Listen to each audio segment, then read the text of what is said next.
Well, for some insight on the legality of banning Muslims from entering the United States, we are joined by Stephen Yale-Loehr.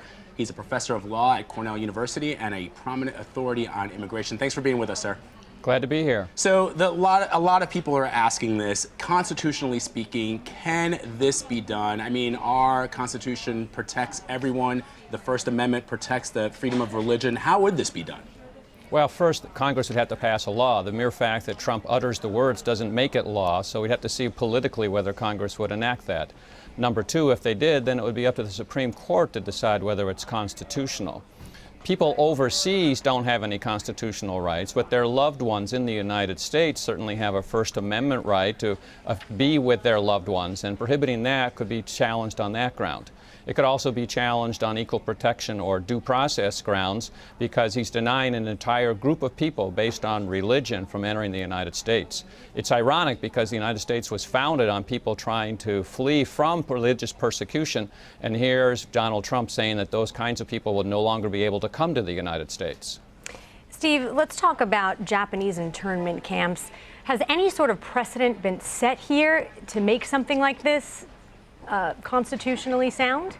Well, unfortunately, the Supreme Court did uphold the constitutionality of internment camps, but a couple of years ago, Congress passed a resolution apologizing for that. So I think we've learned from our historical mistakes, and I would hope that we would not repeat them now.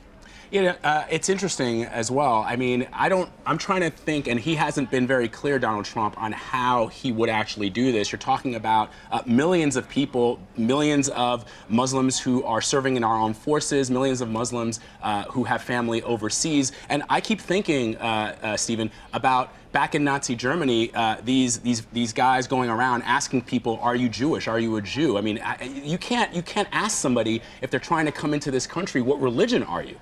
No, you can't do that. We have a Constitution that protects us against that, and that's why it's so unpalatable and why I think it's illegal.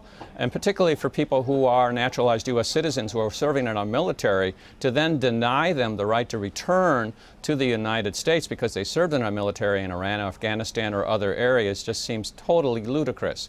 People have a right to travel on their passports, and you can't take that away from them. So that's another challenge that could be brought, at least for those Muslim Americans who are naturalized U.S. citizens. And I do believe Trump said that people who are away serving at war, who are already here, would have the right to come back. It would just be new arrivals in the U.S. But I mean, we talked about Congress having to pass some kind of an act. What's the probability, the chances of something like that actually happening?